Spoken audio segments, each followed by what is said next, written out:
Money Mind Voices presents। अगर आप आज भी पैसे की तंगी का रोना रो रहे हैं और सोचते हैं कि मेरी तो इनकम ही कम है, मैं क्या कर सकता हूं, तो मैं आपको बता दूं, ये सिर्फ एक बहाना है जो आप खुद को दे रहे हैं। आज मैं आपको वो 12 अचूक नियम बताने वाला हूं जो आपकी जेब नहीं बल्कि आपकी सोच को अमीरों वाला बना देंगे। और याद रखिए, आचार्य चाणक्य कहते थे कि दरिद्रता यानी गरीबी धन की कमी नहीं है बल्कि बुद्धि का नाश है। जब सोच बदलती है तो कम इनकम भी आपको एक बड़ा साम्राज्य बनाकर दे सकती है। दोस्तों, जरा एक पल के लिए दुनिया से झूठ बोलना बंद कीजिए और खुद से एक कड़वा सवाल पूछिए। क्या कभी आपके साथ ऐसा हुआ है कि रात का सन्नाटा हो, आप बिस्तर पर लेटे हों, लेकिन नींद कोसों दूर हो क्योंकि दिमाग में सिर्फ एक ही डरावनी फिल्म चल रही हो, कल का खर्च कैसे निकलेगा? क्या कभी ऐसी नौबत आई है कि आपकी जेब में सिर्फ 200-300 रुपए बचे हों और तभी अचानक घर में कोई बीमार पड़ जाए या किसी रिश्तेदार की शादी का कार्ड आ जाए? उस वक्त इंसान की जो हालत होती है वो किसी को बताई नहीं जा सकती। क्या कभी आपने बाथरूम में नल चलाकर या तकिए में मुंह छिपाकर अपने आंसू पूछे हैं और खुद से पूछा है, यार मैं गधे की तरह मेहनत करता हूं, फिर भी मेरे ही नसीब में ये पैसे की किल्लत क्यों लिखी है? अगर हां, तो सुनिए, आप अकेले नहीं हैं। भारत के करोड़ों लोग रोज इसी घबराहट के साथ उठते हैं और इसी डर के साथ सोते हैं। सुबह की भागदौड़, शाम की थकान, महीने के अंत में वही खाली हाथ और मन में एक ही सवाल, क्या मेरी पूरी जिंदगी बस बिल भरने में निकल जाएगी? लेकिन आज मैं आपको एक ऐसी सच्चाई से मिलवाने वाला हूं जो ना आपके स्कूल ने बताई, ना कॉलेज ने सिखाई और ना ही किसी ने आपको बैठाकर समझाई। कड़वा सच ये है कि इंसान कम कमाई की वजह से गरीब नहीं रहता। इंसान गरीब इसलिए रहता है क्योंकि उसे उस कमाई को संभालना नहीं आता।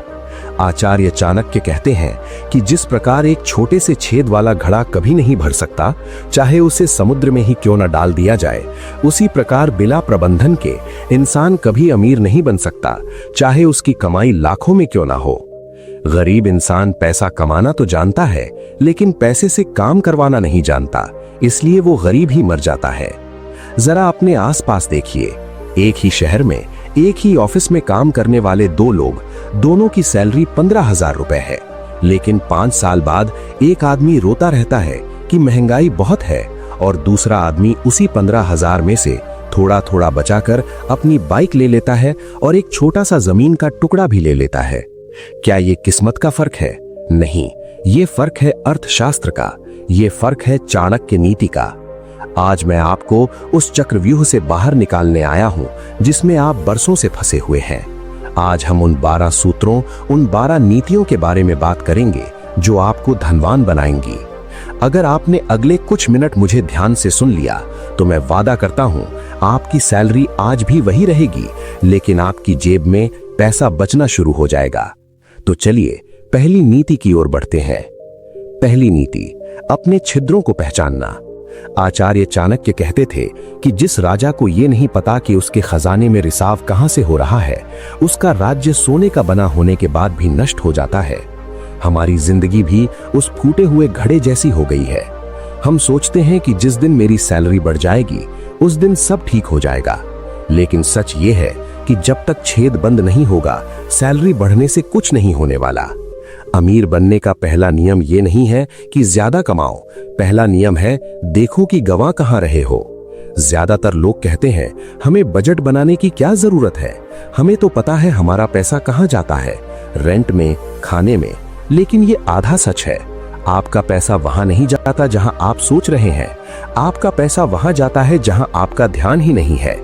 कभी 50 का ऑनलाइन फूड ऑर्डर, कभी 100 की कैब, कभी दोस्तों के साथ चाय सुट्टा, कभी बस यूं ही बाजार गए और 200 का प्लास्टिक का सामान उठा लाए। आपको लगता है कि ये 10-20 से क्या फर्क पड़ता है, लेकिन चाणक्य कहते हैं, बूंद बूंद से ही घड़ा भरता है और बूंद बूंद से ही घड़ा खाली भी होता है। तो आपको आज से, अभी से एक तपस्या शुरू करनी होगी। अगले 30 दिनों तक एक छोटी सी डायरी अपनी जेब में रखिए और कसम खा लीजिए कि अपनी जेब से निकला हुआ एक एक पैसा उस डायरी में लिखेंगे, चाहे आपने 1 रुपए की टॉफी ही क्यों ना ली हो। शुरुआत में आपको ये बहुत अजीब लगेगा। आपको लगेगा कि मैं क्या कंजूसों वाला काम कर रहा हूँ। लेकिन 10 दिन बाद जब आप उस डायरी को देखेंगे तो आपके पैरों तले जमीन खिसक जाएगी। आप देखेंगे कि जिस चाय को आप मामूली समझते थे उस पर आपने महीने में 1000 रुपए उड़ा दिए। जिस ऑनलाइन शॉपिंग को आप जरूरत बताते थे वो असल में सिर्फ एक लत थी। ये लिखना क्यों जरूरी है? क्योंकि चाणक्य नीति कहती है कि शत्रु को देखे बिना उसे हराया नहीं जा सकता और आपके फिजूल खर्च ही आपके शत्रु हैं। जैसे ही आप खर्च लिखना शुरू करते हैं आपका दिमाग जाग जाता है। अगली बार जब आप जेब से 100 का नोट निकालेंगे तो आपका हाथ रुकेगा और बस यही वो पल है जब आपकी गरीबी हारने लगती है। दोस्तों, अभी तक जो कुछ भी मैंने आपको बताया वो सब आपके लिए ही है, आपकी जिंदगी बदलने के लिए। लेकिन एक छोटी सी बात है, अगर ये बातें आपकी आत्मा को छू गई हैं, अगर आप सच में सोच रहे हैं कि हाँ अब बदलना है, अब अमीर बनना है, तो मेरी एक छोटी सी रिक्वेस्ट है, अभी इसी पल वीडियो को लाइक कर दो। क्योंकि जब आप लाइक करते हो तो YouTube को पता चलता है कि ये कंटेंट लोगों को पसंद आ रहा है और ऐसे ही लोग तक और ज्यादा पहुंचता है। और हाँ, अगर आप चाहते हो कि ऐसे और मोटिवेशनल चाणक्य नीति वाले वीडियो आपको मिलते रहें जो आपकी सोच को अमीर बनाते रहें, तो अभी सब्सक्राइब बटन दबा दो और बेल आइकन भी ऑन कर लो ताकि अगला वीडियो आते ही आपके पास नोटिफिकेशन पहुंच जाए और आप मिस ना करो। ये लाइक और सब्सक्राइब करने में बस 2 सेकंड लगते हैं, लेकिन ये मेरी मेहनत को सपोर्ट करता है और आपको बेहतर कंटेंट मिलता रहता है। तो चलिए अभी कर दो, like plus subscribe plus bell icon. कर लिया? कमेंट में लिख दो लाइक और सब्सक्राइब कर दिया। अब चलते हैं अगले पॉइंट की तरफ। दूसरी नीति, किलेबंदी यानी बजट का सही निर्माण। आचार्य चाणक्य कहते हैं कि जो राज्य बिना योजना के चलता है उसका विनाश निश्चित है।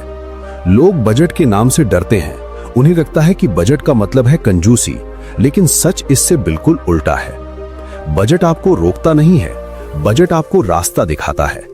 बजट आपको ये आजादी देता है कि आप अपने पैसे को बताएं कि उसे कहां जाना है। लेकिन 99% लोग बजट बनाने में फेल हो जाते हैं। वे जोश में आकर कड़े नियम बनाते हैं और 10 दिन बाद उसे तोड़ देते हैं। चाणक्य कहते हैं, नियम वो बनाओ जो पालन करने योग्य हो। आपको एक ऐसा सिस्टम बनाना है जो आपकी कम सैलरी पर भी काम करे। इसे हम 50-30-20 का नियम कहते हैं, लेकिन हम इसे चाणक्य स्टाइल में समझेंगे। अपनी कमाई के 3 हिस्से करो। पहला हिस्सा 50%। यह है आपकी जीवन रक्षा, यानी वे खर्चे जिनके बिना आप जिंदा नहीं रह सकते। रोटी, कपड़ा, मकान और बच्चों की शिक्षा। चाहे कुछ भी हो जाए, आपकी सैलरी का आधा हिस्सा इन जरूरतों को पूरा करने में जाना चाहिए। अगर आपकी जरूरतें 50% से ज्यादा ले रही हैं, तो इसका मतलब है कि आप अपनी चादर से बाहर पैर पसार रहे हैं। आपको तुरंत अपने रहन सहन को नीचे लाना होगा। दूसरा हिस्सा 20%। इसे चाणक्य आपातकाल कोष कहते हैं। ये वो पैसा है जिसे आपको हाथ भी नहीं लगाना है। ये आपके बुरे वक्त का साथी है। लोग गलती क्या करते हैं? पहले खर्च कर लेते हैं, फिर जो बचेगा उसे बचा लेंगे और अंत में कुछ नहीं बचता। आपको उल्टा करना है। सैलरी आते ही सबसे पहले ये 20% निकालकर अलग कर दो। भूल जाओ कि ये पैसा तुम्हारे पास आया भी था। तीसरा हिस्सा 30%। ये है आपके सुख और भोग का हिस्सा। हम इंसान हैं, हमारा भी मन करता है कि अच्छे कपड़े पहने, कभी बाहर जाएं। ये 30% उसी के लिए है। लेकिन याद रहे, ये सिर्फ 30% होना चाहिए। अगर आप अपनी इच्छाओं को इस सीमा में रखते हैं तो आपको कभी अपराध बोध नहीं होगा। आप शांति से अपने शौक पूरे कर पाएंगे, क्योंकि आपको पता है कि सुरक्षा का इंतजाम पहले ही कर लिया है। तीसरी नीति, दीमक का सिद्धांत। आचार्य चाणक्य कहते थे कि शत्रु, रोग और अग्नि, इन्हें कभी छोटा नहीं समझना चाहिए। अगर इनका इलाज तुरंत ना किया जाए तो ये विशाल रूप धारण करके आपको भस्म कर देते हैं। ठीक यही नियम आपके पैसों पर भी लागू होता है। ज्यादातर लोग सोचते हैं कि पैसा तब खत्म होता है जब हम कोई बड़ी चीज खरीदते हैं, जैसे महंगा मोबाइल, बाइक या गैजेट।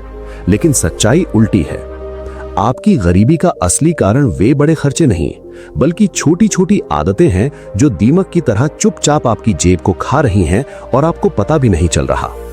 मान लीजिए आप रोज 40 रुपए की चाय, स्नैक या कोल्ड ड्रिंक लेते हैं।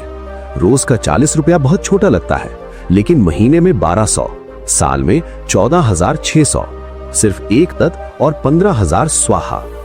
और अगर ऐसी 3-4 आदतें हैं, बाहर का नाश्ता, बिना वजह बाइक से घूमना, सस्ता नशा, तो साल भर की कमाई का बड़ा हिस्सा राख हो जाता है। सबसे खतरनाक बात, आप हर महीने ये पैसा उड़ाते रहते हैं बिना महसूस किए। तो क्या हम जीना छोड़ दें? चाणक्य बुद्धिमानी की बात करते हैं, त्याग की नहीं। पैसा बचाने का स्मार्ट नियम है, हटाओ मत, बदलो। कॉफी पसंद है, 300 रुपए की कैफे वाली की जगह घर की 20 रुपए वाली पियो। दोस्तों से मिलना है, महंगे रेस्टोरेंट की जगह पार्क में मिलो। दूरी कम है, पैदल चलो। अमीर वो नहीं बनता जो खर्चना बंद कर देता है, अमीर वो बनता है जो पैसे को सही जगह खर्चना सीख जाता है। ये छोटी बचतें साल के अंत में आपको 1 महीने की एक्स्ट्रा सैलरी दे सकती हैं। चौथी नीति, बीज का नियम। एक किसान को देखिए, फसल कटने पर वो सबसे पहले क्या करता है? सारा अनाज खा जाता है? नहीं, वो अगली फसल के लिए बीज अलग रखता है, चाहे घर में खाने की कमी क्यों ना हो, क्योंकि उसे पता है बीज खा लिया तो कल बोने को कुछ नहीं बचेगा। लेकिन आज का इंसान उस किसान से भी गया गुजरा है। सैलरी आते ही पहले बिल, राशन, शॉपिंग और फिर जो बचेगा बचा लेंगे। महीने के आखिर में कुछ नहीं बचता। आपने अपनी भविष्य की फसल का बीज पहले ही खा लिया। सफल लोग उल्टा करते हैं, पहले बचत फिर खर्च। सैलरी आते ही निवेश का पैसा अलग अकाउंट में भेज दो। आंखों से दूर मतलब दिमाग से दूर। पैसा दिखता नहीं तो खर्च का मन भी नहीं करता। ये छोटी तकनीक आपका माइंडसेट बदल देती है। खर्चे सेविंग के बाद शुरू होते हैं, सेविंग खर्चों के बाद नहीं। 5वीं नीति, कुल्हाड़ी तेज करो, स्किल बढ़ाओ। चाणक्य कहते हैं कि अगर कुल्हाड़ी की धार कुंद हो तो पेड़ काटने में ज्यादा समय और ताकत लगती है। आपकी स्किल ही वो कुल्हाड़ी है। बहुत लोग पूरी जिंदगी 10-15 हजार की नौकरी करते रोते रहते हैं, कभी नहीं सोचते मैं ऐसा क्या सीखूं जिससे वैल्यू बढ़े।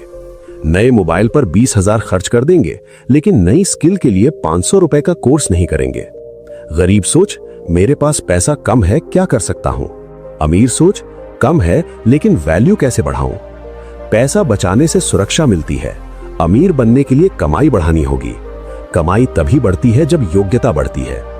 आज 1 घंटा एक्स्ट्रा लगाकर कंप्यूटर, इंग्लिश या ऑनलाइन स्किल सीख लो, कल सैलरी 15 से 25,000 हो सकती है। खुद पर निवेश सबसे बेहतरीन निवेश है। मंदी नहीं आती, चोर नहीं चुरा सकता। अपनी कमाई का कम से कम 10% हर महीने बुद्धि तेज करने में लगाओ। 6ठी नीति, दिखावा यानी लाइफस्टाइल इन्फ्लेशन। ये दुश्मन आपके अंदर छिपा है। जैसे ही सैलरी बढ़ती है 15 से 20,000, क्या करते हो? बढ़े हुए 5,000 को निवेश नहीं, बड़ा फोन किश्तों पर, पार्टी, अच्छे कपड़े। दुनिया को लगता है तरक्की हुई, लेकिन बचत अभी भी 0। चाणक्य कहते हैं जो समाज को दिखाने के लिए धन खर्च करता है उसका धन हथेली का पानी की तरह नष्ट हो जाता है। अमीर वो है जो बढ़ी कमाई को खर्च में नहीं बदलता। इनकम बढ़े तो शौक मत बढ़ाओ, निवेश बढ़ाओ। जब तक महंगी चीज 10 बार नकद खरीद सको तब तक खरीदने की सोचना भी पाप है। 7वीं नीति, कर्ज से दूर रहो। आचार्य चाणक्य कहते थे उधार लेकर जो सुख भोगता है वो सुख जल्दी कड़वा हो जाता है। आज के जमाने में कर्ज बहुत आसानी से मिल जाता है, credit card, personal loan, EMI। लेकिन ज्यादातर लोग इसे फंसने का जाल नहीं समझते। अमीर लोग कर्ज लेते हैं बिजनेस बढ़ाने के लिए, एसेट बनाने के लिए, जहां से रिटर्न ज्यादा आए। लेकिन आम आदमी कर्ज लेता है फोन, बाइक, शादी या पार्टी के लिए, जहां रिटर्न 0 है। नतीजा, हर महीने EMI का बोझ, ब्याज का चक्र और सैलरी का बड़ा हिस्सा कर्ज चुकाने में चला जाता है। नियम याद रखो, अगर कोई चीज EMI पर ले रहे हो तो सोचो क्या ये चीज मुझे कमाई बढ़ाएगी या सिर्फ दिखावा। अगर जवाब दूसरा है तो हाथ मत लगाओ। कर्ज मुक्त रहो तो तुम्हारी सारी कमाई तुम्हारी रहेगी, किसी बैंक की नहीं। 8वीं नीति, मल्टीपल इनकम सोर्स बनाओ। एक ही नौकरी पर पूरी जिंदगी निर्भर रहना सबसे बड़ा रिस्क है। नौकरी चली गई, कंपनी बंद हुई, बीमारी आई, सब खत्म। चाणक्य कहते थे राजा को कई स्रोतों से धन आना चाहिए, एक से नहीं। आज तुम भी ऐसा ही करो। सैलरी के अलावा छोटी छोटी कमाई के रास्ते बनाओ। Freelancing, YouTube, online tuition, affiliate marketing, पुरानी चीजें बेचना या छोटा सा बिजनेस। शुरुआत में मुश्किल लगेगा, लेकिन एक बार 2-3 सोर्स बन गए तो एक बंद होने पर भी दूसरा बचाएगा। याद रखो, अमीर बनने का राज ये नहीं कि एक जगह से ज्यादा कमाओ, बल्कि कई जगहों से थोड़ा थोड़ा कमाओ। धीरे धीरे ये थोड़े थोड़े मिलकर बड़ा बहाव बन जाते हैं। नवी नीति, निवेश की शुरुआत करो। बचत सिर्फ बैंक में रखने से नहीं बढ़ती, महंगाई उसे खा जाती है। असली खेल निवेश का है। चाणक्य कहते थे, धन को स्थिर रखो लेकिन बढ़ते रहने दो। आज से शुरू करो। हर महीने 500,000 रुपए की SIP म्यूचुअल फंड में, थोड़ा गोल्ड में या इंडेक्स फंड में। डर लगता है? छोटे से शुरू करो। बाजार गिरेगा चढ़ेगा, लेकिन लंबे समय में कंपाउंडिंग का जादू चलेगा।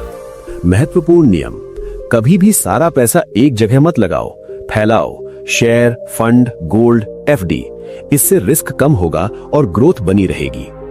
10वीं नीति, चक्रवृद्धि ब्याज यानी कंपाउंडिंग। ये दुनिया का 8वां अजूबा है। आचार्य चाणक्य कहते थे, धैर्य कड़वा होता है लेकिन उसका फल बहुत मीठा होता है। मान लो तुम हर महीने सिर्फ 500 रुपए SIP करते हो, 12% औसत रिटर्न पर। 20 साल बाद ये रकम 5-6 लाख के करीब हो जाएगी। 30 साल बाद क्या होगा? 20 लाख से ज्यादा। ज्यादातर लोग बीच में छोड़ देते हैं, कहते हैं 500 से क्या होगा, लेकिन बीज छोटा होता है, पेड़ बड़ा। तुम्हें बस 3 चीजें चाहिए, नियमितता, धैर्य और बीच में हाथ न लगाना। लोग मजाक उड़ाएंगे, लेकिन 10-15 साल बाद वही लोग तुमसे उधार मांगेंगे। कंपाउंडिंग तुम्हारे पैसे को तुम्हारे लिए काम करने देती है। रात को सोते वक्त भी पैसा बढ़ता रहता है। 11वीं नीति, धैर्य और अनुशासन। अमीर बनने का रास्ता शॉर्टकट वाला नहीं है। इसमें रोज छोटे छोटे फैसले लेने पड़ते हैं। फिजूल खर्च ना करना, बचत पहले करना, स्किल बढ़ाना, निवेश जारी रखना। चाणक्य कहते थे, जो धैर्य रखता है वही जीतता है। लोग जल्दी अमीर बनना चाहते हैं। लॉटरी, शेयर टिप्स, क्रिप्टो में एक रात में दुगना, लेकिन 99% ऐसे लोग हार जाते हैं। तुम अनुशासित बनो। हर महीने वही रूटीन, खर्च ट्रैक करो, बजट फॉलो करो, निवेश करो। शुरुआत में कुछ नहीं दिखेगा, लेकिन 5-7 साल बाद फर्क साफ दिखेगा। धैर्य रखो, क्योंकि अमीरी समय के साथ आती है, पैसे के साथ नहीं। 12वीं नीति, दान और संतुलन। चाणक्य कहते थे, धन को बहते रहने दो, रुकने मत दो। जो दान करता है उसका धन वापस आता है कई गुना। हर महीने अपनी कमाई का 10 से 15% दान करो। मंदिर, गरीबों को, शिक्षा में या किसी जरूरतमंद को। ये सिर्फ अच्छाई नहीं है, ये धन के प्रवाह को बनाए रखता है। जब तुम देते हो तो मन में डर कम होता है कि पैसा खत्म हो जाएगा, बल्कि विश्वास बढ़ता है कि और आएगा। संतुलन रखो, न कंजूसी करो, न फिजूल खर्ची। कमाओ, बचाओ, निवेश करो, दान करो और जियो। यही सच्ची अमीरी है। दोस्तों, अब ये पूरे 12 नियम हो गए। अगर तुम इन पर अमल करोगे तो गरीबी का चक्रव्यूह टूट जाएगा। अपनी छाती पर हाथ रखकर आज बोलो, मैं अमीर बनूंगा। शुरू करो अभी। और अगर चाणक्य के और राज चाहिए